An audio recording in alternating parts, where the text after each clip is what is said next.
Un servidor, Alejandro Olvera, durante muchos años fui director del segundo grado, y en todo ese tiempo me pude dar cuenta de una triste y dolorosa realidad que se tiene que tomar en cuenta si queremos avanzar en el conocimiento de nuestros temas, particularmente del tema de la Iglesia y de los sacramentos.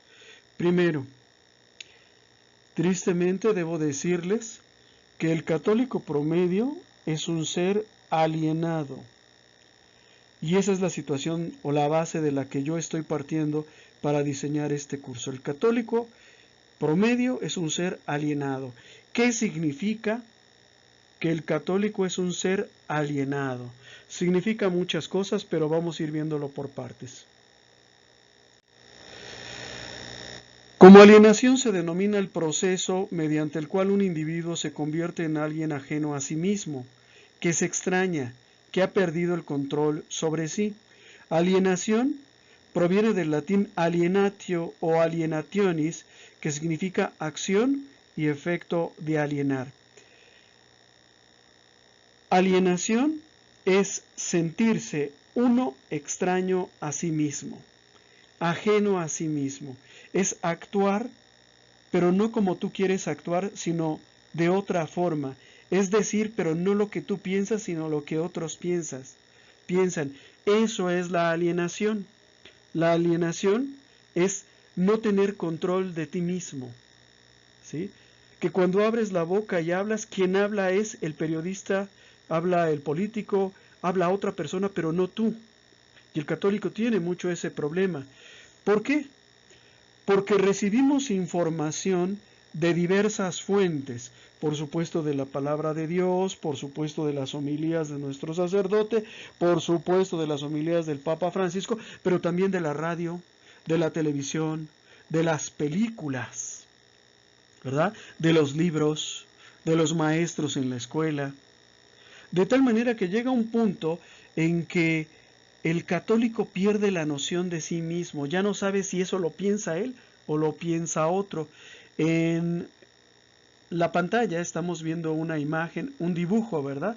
De una persona perpleja que está viendo la televisión y dice, cuanto más veo la tele y leo los periódicos y oigo la radio, menos entiendo lo que pasa. Y la otra persona que está a su lado, con toda calma, le dice, pues de eso es de lo que se trata, ¿verdad? Y el católico está muchas de las veces en esa posición, ¿verdad? Un católico que no conoce su fe, no la entiende, él encuentra cosas muy buenas en su fe, pero los medios, la televisión, la radio, el cine, internet, las redes sociales le dicen que son muy malos. Entonces llega un punto en que pierde esa orientación, se vuelve ajeno a sí mismo, se vuelve extraño a sí mismo, y es cuando se dice que está alienado. Otro caso de alienación, por ejemplo, lo vemos entre los esposos. Cuando la esposa se alegra de que al esposo lo han echado del trabajo, que existe por supuesto ese tipo de casos, pues se podría decir que está alienada. ¿Por qué? Porque si a su esposo le quitan el trabajo, pues su familia va a pasar problemas económicos, no solamente el esposo, sino también ella y sus hijos. ¿Sí se entiende? Cuando estamos alienados, muchas de las veces podemos festejar, ¿verdad? Que nos hayan hecho algo malo, o que haya pasado esto o aquello, o al revés, si alguien hace algo bueno, lo podemos deplorar. Cuando vino a México el Papa Francisco en 2016, los protestantes lanzaron toda una campaña en redes sociales para que la gente se opusiera a la visita del Papa. Yo tuve muchas discusiones con mucha gente que decía que nos iba a costar millones de dólares. Yo les explicaba que eso no iba a ser así, que realmente las visitas del Papa son muy baratas y son financiadas por privados y por la misma iglesia. Y de todas estas discusiones, hubo una que a mí me dejó como marcado. Discutí con una hermana como durante 2 horas. Ella me decía que el Papa Francisco era un viejo odioso, que venía a llevarse nuestro dinero, que no aportaba nada y que nosotros le íbamos a dar nuestros millones de dólares, nuestra comida y nuestra no sé qué. Al final de toda la discusión yo le dije, bueno, mira, lamento mucho haber ofendido tu fe, lamento mucho haber ofendido tus creencias. Y ella me dice, no, pero es que yo soy católica también.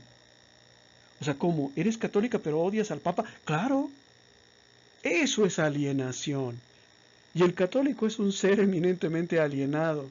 De eso es de lo que estamos partiendo. En este sentido, la alienación es un proceso de transformación de la conciencia que se puede dar tanto en una persona como en una colectividad. Como producto de la alienación, las personas se comportan de manera contraria a aquello que se esperaba de ellas por su condición o su naturaleza. Eso es la alienación, o más bien la forma como se expresa la alienación. La persona se comporta al contrario de lo que ella se esperaba. Por ejemplo, imaginémonos que el presidente mundial de los Testigos de Jehová viene a México. Imaginemos que en un salón del reino de los Testigos de Jehová, ¿verdad?, se les anuncia que va a venir su presidente mundial de la secta. ¿Cómo lo tomarán ellos? Pues con alegría, ¿verdad? Y si hubiera alguno que lo tomara con rencor, que lo tomara con desgano, o que se manifestara abiertamente opuesto, pues diríamos que está alienado, porque la persona o la colectividad cuando está alienada se comporta al contrario de lo que se esperaba de ella por su condición. En julio de 2018 hubo elecciones en México y ganó el partido que está a favor del aborto, a favor de la homosexualidad y a favor de las drogas. Muchos de nosotros creíamos que como el 80% de la población mexicana era católica, pues no iban a votar por ese tipo de propuestas. Sorpresa. 1 de julio de 2018, los católicos salen en masa a votar por el aborto, por la legalización de las drogas y por las uniones homosexuales. ¿Qué pasó? Se comportaron al contrario de lo que su fe les enseña. ¿Por qué lo hicieron? Pues porque están alienados. ¿Sí me entienden? Y en otros países sucede más o menos así, ¿verdad? Quizás son situaciones diferentes, pero estoy seguro que México no es el único país en donde el católico o las masas de católicos se comportan de esa manera. De ahí que alienación sea también sinónimo de enajenación.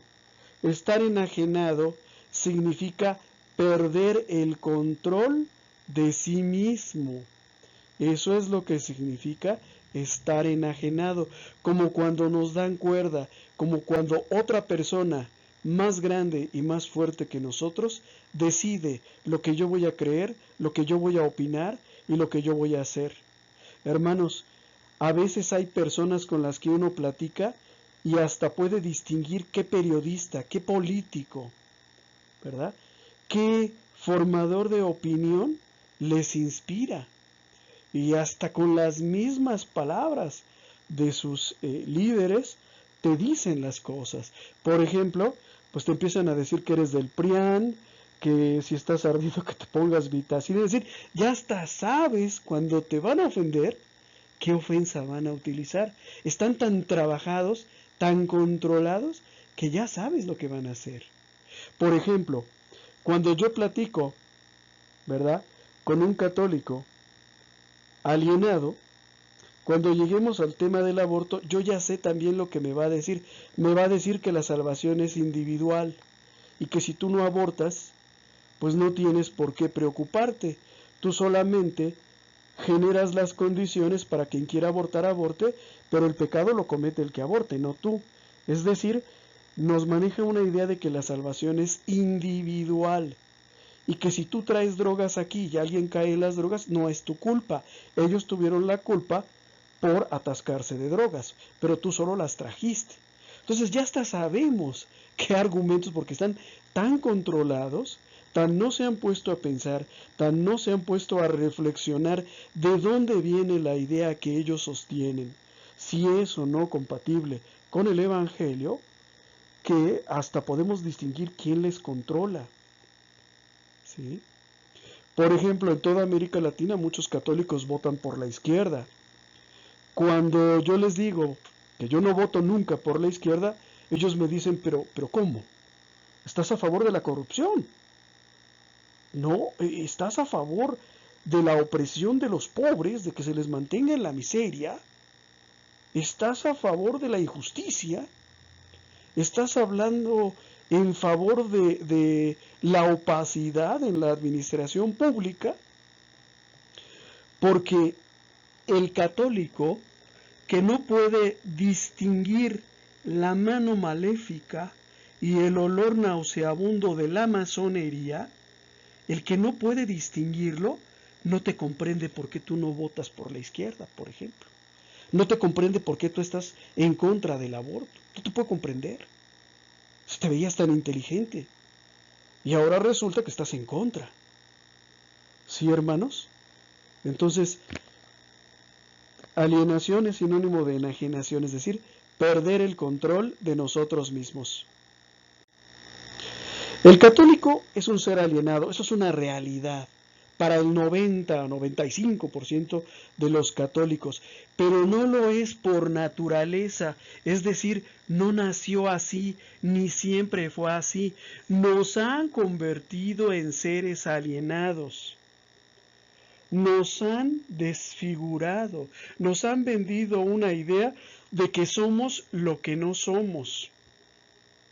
Un grupo de intereses económicos, sectas protestantes y gobiernos de inspiración masónica llevan trabajando siglos para convencernos a los católicos de que somos los causantes de todos los males que afligen a la humanidad, para convencernos de que somos contrarios a las ciencias y a las artes, para convencernos de que somos aliados de las burguesías opresoras, para convencernos de que somos reaccionarios, para convencernos de que somos ignorantes, para convencernos de que somos blandengues, timoratos y traidores. Llevan siglos y han utilizado todos los medios posibles. A últimas fechas, principalmente, pues los medios más fuertes, que son la radio, la televisión y sobre todo el cine. Entonces, cuando tú eres víctima de un bombardeo de propaganda, ¿verdad? En donde te están diciendo, tú católico, eres enemigo de la ciencia y del progreso, tú católico, eres enemigo de la libertad, tú católico, eres aliado de los peores y más inconfesables intereses obscuros, tú católico hiciste las cruzadas, tú católico la Inquisición, tú católico sacerdotes pederastas, pues comienza toda esa publicidad y toda esa propaganda a tener un efecto, ¿verdad? Entonces, no nacimos alienados, ni siempre lo fuimos. Lean ustedes, por ejemplo, la historia de los primeros cristianos y se van a dar cuenta de que eran todo menos seres alienados. Si eran personas con una conciencia clara y lúcida de su papel en el mundo. Me viene a la mente un documento muy importante que ojalá todos ustedes puedan leer, ¿verdad? La carta a Diogneto. Búsquenla, está en internet, es gratis. ¿Sí? Y ahí tú ves cómo es un ser totalmente consciente de quién es, de lo que está haciendo, de lo que le espera y de lo que le puede pasar. ¿Sí? Entonces, ciertamente cuando inicia cualquier curso de escuela de pastoral o cuando hablamos con cualquier católico, notamos inmediatamente esa alienación, pero tenemos que verlo con amor.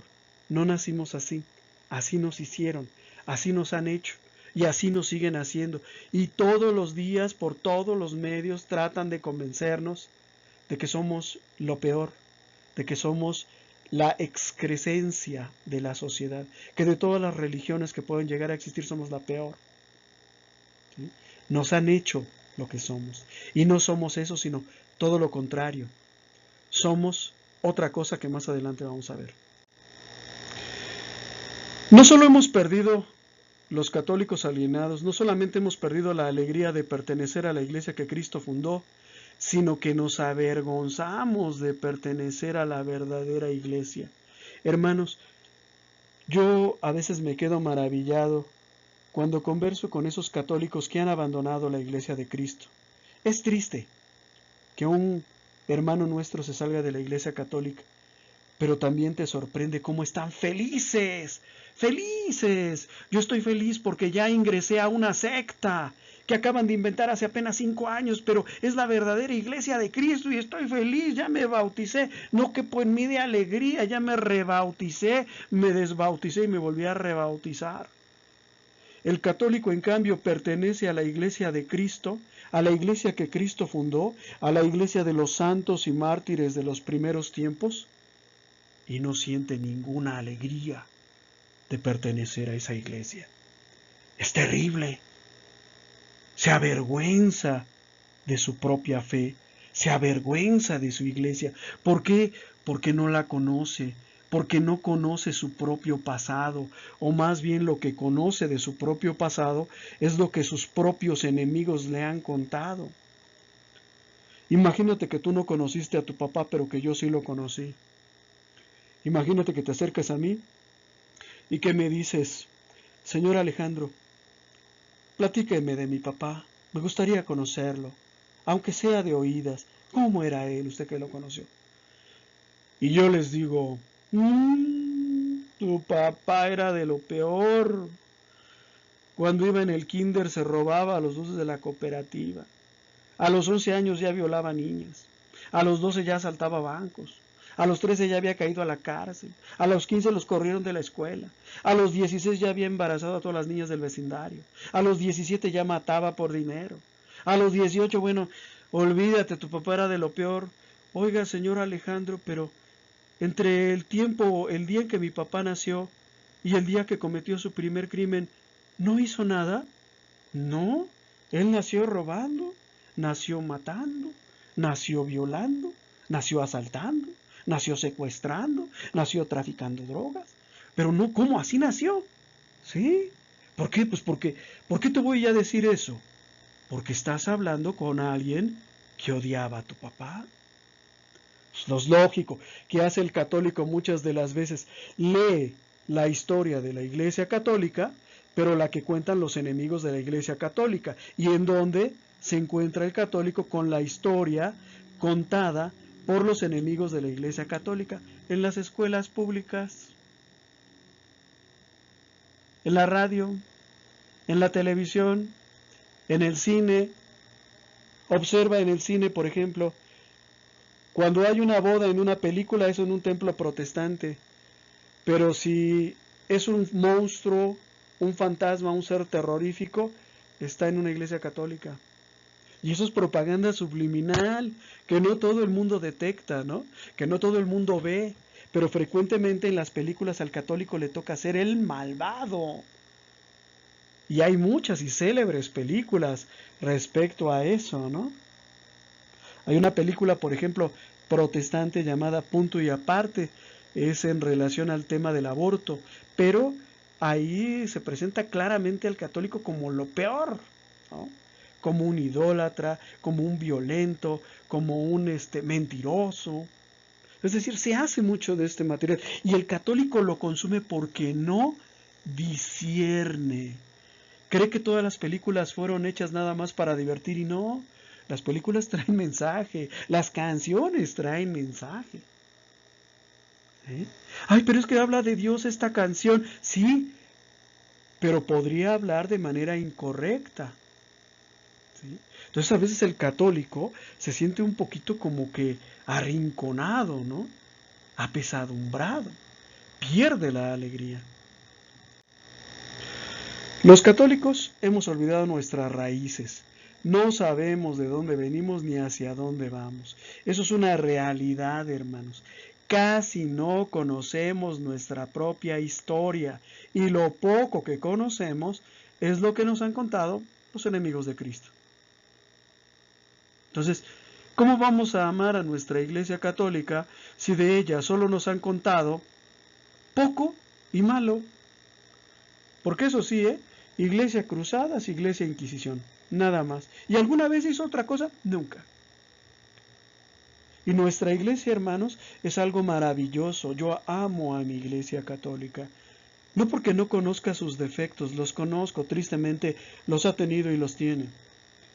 pero tiene muchas más virtudes y encuentro muchas más razones para amarla que para dejarla. Entonces tenemos que aprender nosotros a leer y a investigar sobre nuestra propia historia. Luego les pregunto yo, a ver, ¿a cuántas personas condenó a muerte la Inquisición en México durante los 300 años en que funcionó?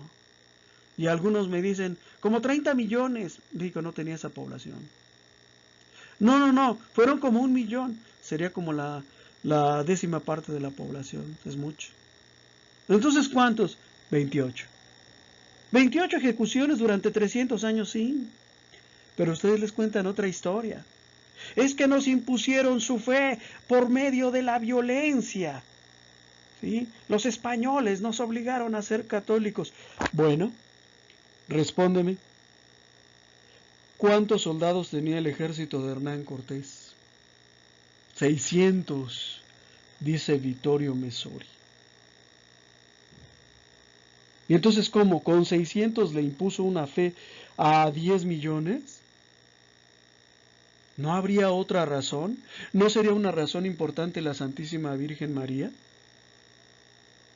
Entonces, aguas, mis hermanos, no conocemos nuestra propia historia.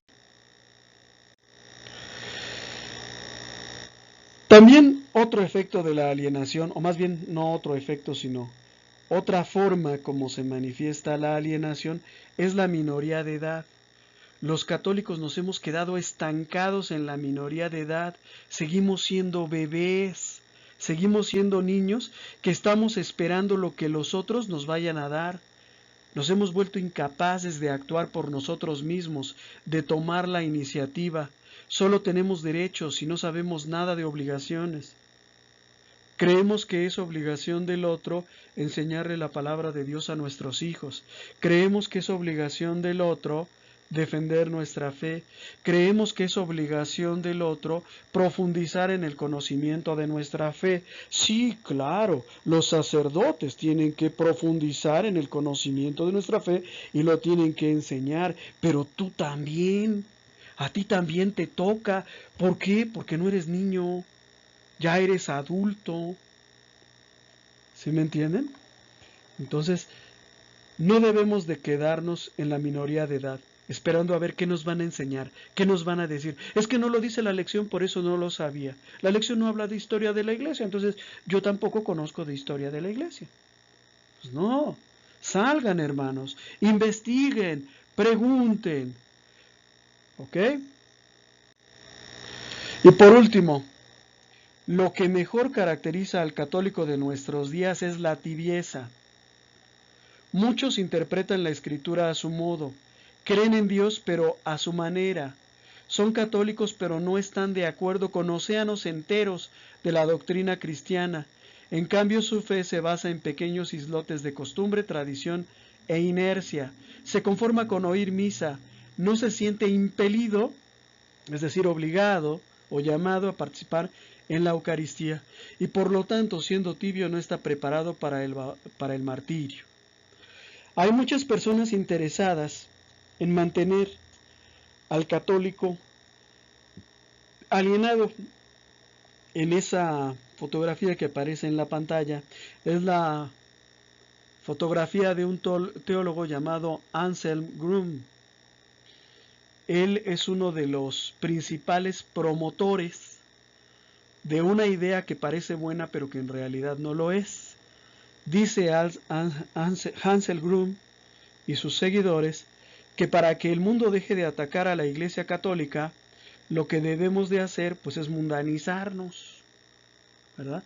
Dejar de hablar del pecado, dejar de hablar de la resurrección, dejar de hablar de todas esas cosas feas que a los mundanos no les gustan y mejor decirles que los pecados, ¿verdad? Pues no son tan malos, aprobar esto o aquella conducta, quitarle al evangelio esta o aquella parte. ¿Para qué? Pues para favorecer su tibieza. Si de por sí como estamos, hermanos, que estamos llenos de pecados. Ahora imagínate si nos comienzan a enseñar, por ejemplo, que no es malo el adulterio, pues ahí nos metemos todos al adulterio. O nos comienzan a enseñar que no es mala la homosexualidad, pues ahí se dispara, de por sí como está. ¿Sí? Y mucha gente es la que dice, yo creo en Dios, pero a mi manera. O yo interpreto este pasaje bíblico, pero a mi modo. Para interpretar pasajes bíblicos a tu modo, para eso está el protestantismo. Eso es el protestantismo. Yo leo la Biblia y la interpreto como yo quiera. ¿Sí? O muchos dicen, sí, sí soy católico, sí, sí voy a misa, sí soy católico practicante, estoy de acuerdo con la Eucaristía, pero no estoy de acuerdo en que el aborto sea pecado. No estoy de acuerdo con la moral sexual de la iglesia. No estoy de acuerdo con que exista un infierno. No estoy de acuerdo con que Jesús haya resucitado. No estoy de acuerdo con nada. Estoy de acuerdo con unas cuantas cositas. ¿Sí? Y ese es el católico que va a misa a escuchar la misa, no a participar de la misa. La misa, hermanos, es un banquete. ¿Sí? Imagínate que tú me invites a una fiesta y que yo voy. Y que tú te acercas a mí y me dices, gloria a Dios, hermano, qué bueno que vino. ¿Quiere usted un refresquito? Y yo te digo, no, gracias. ¿Quiere usted un poquito de mole con pollo? Y yo te digo, no, gracias. Suena la música, ¿quiere usted bailar? Yo te digo, no, gracias.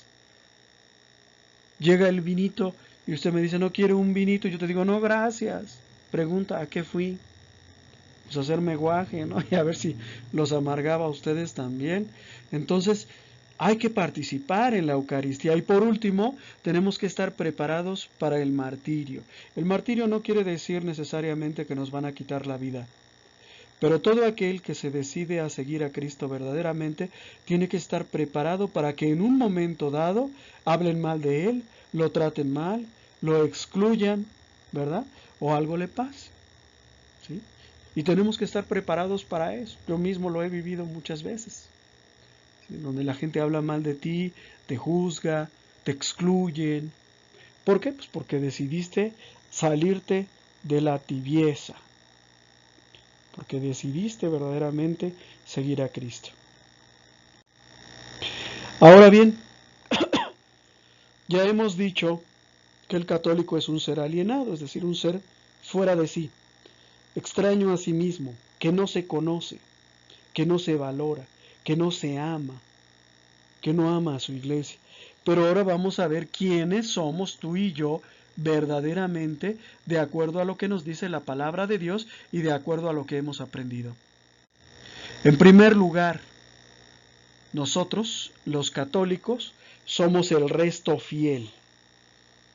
¿Qué significa resto? Significa lo que queda. Tú y yo somos de los pocos que todavía quieren conocer la palabra de Dios y que todavía quieren vivir la vida en Cristo. Tú y yo somos de los pocos a los que les interesa conocer a Jesús. ¿Sí? Entonces, primer punto, somos una minoría que se mantiene fiel, que no ha claudicado. Eso es lo que somos. Ahora que acaba de terminar la pesca, me tocó ver a varios hermanos pescar y como veían que no se inscribía nadie, pues estaban como que muy tristes, porque quieren ver a las grandes masas inscribiéndose a escuela de pastoral y no, hermanos. Las grandes masas están en Morena, están en el PRI, están en el PAN, allá están las masas. Nosotros somos una minoría y tenemos que entenderlo, porque solo si lo entendemos y no nos entristecemos por eso, sabemos por qué estamos como estamos. ¿Sí? Entonces, ánimo, hermanos, Dios nos eligió para formar parte de este resto fiel. Somos la iglesia que Cristo fundó. Esta es una verdad bíblica e histórica. Es una verdad irrebatible. Observen bien, por ejemplo, cuando los protestantes tratan de convencernos de que no somos la iglesia que Cristo fundó, siempre comienzan a citar los pecados que hayamos cometido en el pasado. ¿Eh? Y no, hermanos, nosotros, los católicos, somos los compiladores de la Biblia. La Biblia nació en el seno de la Iglesia Católica. Primero fue la Iglesia y después fue la Biblia. Somos la única iglesia de la cual se pueden rastrear antecedentes históricos hasta el primer siglo. En la fotografía, ¿sí?, que está en pantalla, en esa fotografía vemos la abadía de Monte Cassino, un monasterio fundado por San Benito en el siglo IV. Ningún protestante te podría mostrar un salón del reino o un templo del siglo IV, solamente nosotros. Y ustedes me van a preguntar por qué la fotografía está tan vieja. Porque los protestantes lo bombardearon durante la Segunda Guerra Mundial. No tenía armas, no había baterías antiaéreas, no había soldados dentro de la abadía. ¿Pero por qué la bombardearon entonces? Porque es una demostración histórica y palpable de que la Iglesia Católica es la iglesia que Cristo fundó. Por eso la bombardearon. ¿Sí? Entonces fíjate bien, tú no sabes que perteneces a la iglesia que Cristo fundó, pero el protestante sí. Nosotros somos el pueblo de Dios, somos el nuevo pueblo de Dios, constituido por la fe en Cristo Jesús al calor del Espíritu Santo, a la luz del Espíritu Santo. Por la fe en Cristo, tú y yo nos hemos vuelto descendencia de Abraham, el padre de los creyentes, y en ese sentido somos el pueblo de Dios. Si somos el único pueblo de Dios, eso ya es otro cantar, pero somos pueblo de Dios, no somos una iglesia. Hay un canto protestante que frecuentemente se canta en las misas, ¿verdad? Juntos como hermanos, miembros de una iglesia. Nosotros no somos miembros de una iglesia, somos miembros de la iglesia de Cristo. Somos el pueblo de Dios, ¿ok? Y con todo derecho. Los protestantes nos han arrebatado el adjetivo de católicos, de cristianos, perdón, pero la verdad es que 1500 años antes de que existiera el protestantismo ya había cristianos y éramos nosotros, los católicos. Somos el pueblo de Dios.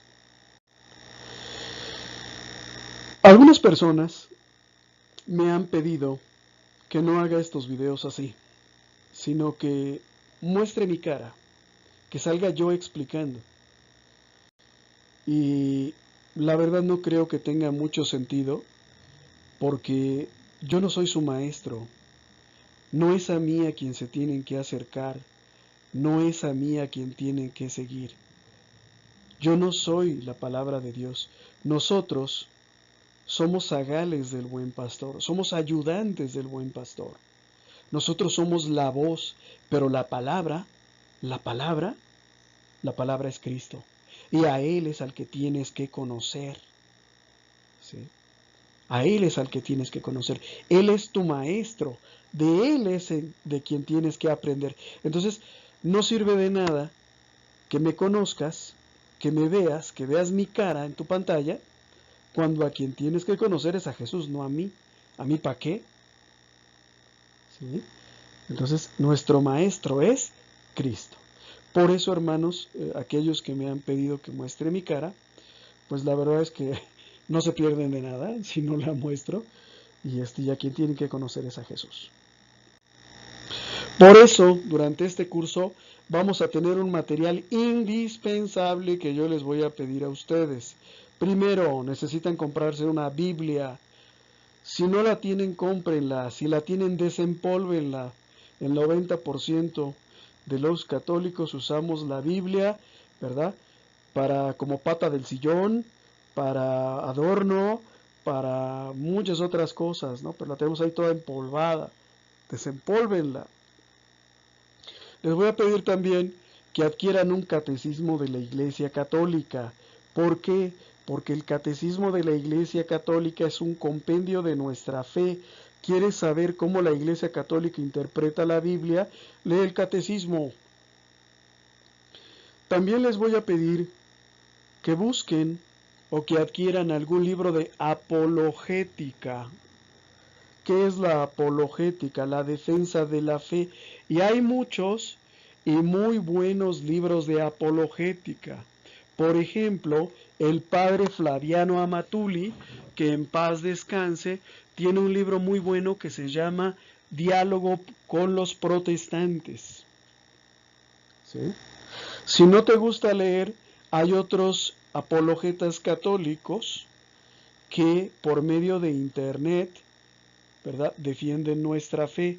Entre ellos el padre Luis Toro, Fray Nelson Medina, que es una lumbrera del pensamiento, un gran maestro, un gran sacerdote, el padre Raúl Sánchez, que tiene la virtud de poder reducir a mensajes cortos cuestiones muy complejas, el padre Marcos Galvis también, todos ellos están en YouTube, están en internet.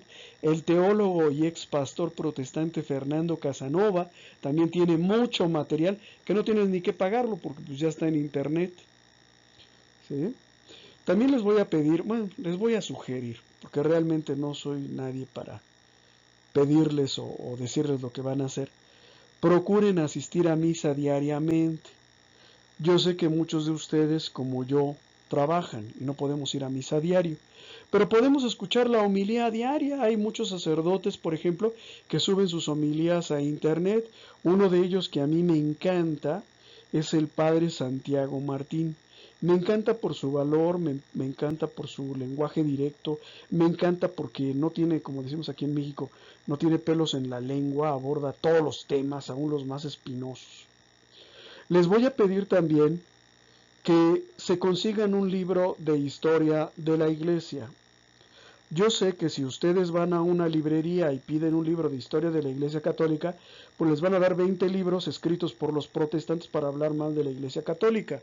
Pero hay libros muy buenos, ¿verdad?, de Daniel Robs, de August Franzen, que les dan un panorama completo y muy bueno de lo que es nuestra Iglesia Católica. Yo mismo, hoy o el día de mañana, voy a subir a mi página una liga para que ustedes puedan descargar los 14 tomos de la historia de la iglesia de Daniel Robs. Oiga, hermano, pero ¿por qué tantos libros? Pues son 20 siglos de historia, hermanos. 20 siglos de historia en 14 libros, la verdad, es un gran resumen, ¿no?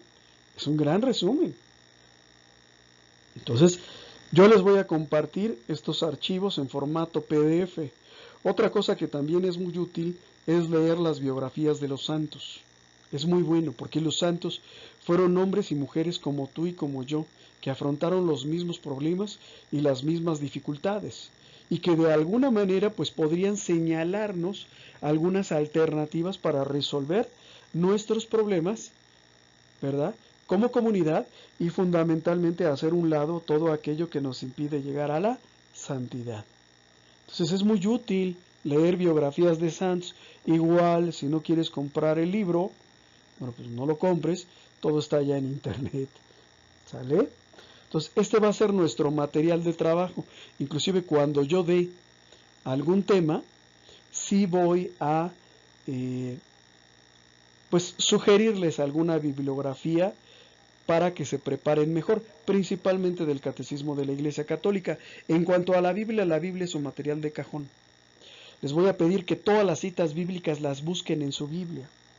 Es decir, que no lean nada más la lección, sino busquen la cita. Déjenme decirles una cosa, En su curso de primer grado había muchas citas bíblicas mal copiadas, que cuando tú ibas a buscar en tu Biblia la cita no estaba. Y les puedo asegurar que muchos, si no es que la mayoría, ni cuenta se dieron. Y no se dieron cuenta porque no usan la Biblia. ¿Sí? Entonces traten, o vamos a tratar de utilizar nuestra Biblia. Para eso voy a hacer lo posible para ya no reproducir citas bíblicas, sino solamente citar.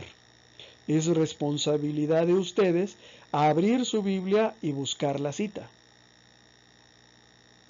Bueno, hermanos, pues hasta aquí. Muchas gracias. Ojalá y les haya gustado esta presentación que les hice de nuestro segundo curso de Escuela de Pastoral y primeramente Dios, que nos sigamos encontrando en este espacio virtual, que Dios los bendiga, que haya mucho fruto y que haya buena pesca. No se olviden, por ejemplo, de los hermanos que se acaban de inscribir a primer grado. Si vas a prestar un servicio, prepara tu clase, léela. No llegues el día de la clase sin haber leído y reflexionado tu tema. Si pueden reunirse en una casa para preparar el tema antes, mucho mejor, hermanos. Pero si no, mínimo que llegues habiendo leído el tema. ¿Ok? Que Dios los bendiga, mis hermanos. Muchas gracias por tu atención. Esperamos que este video haya sido de tu agrado. Nuestro trabajo se mantiene gracias a las aportaciones de amigos y benefactores. Si nace de tu corazón hacer alguna aportación y tienes posibilidad de hacerlo, aquí te dejo mis datos bancarios. Si no puedes hacer alguna aportación, con una oración es más que suficiente. Que Dios te bendiga y muchas gracias.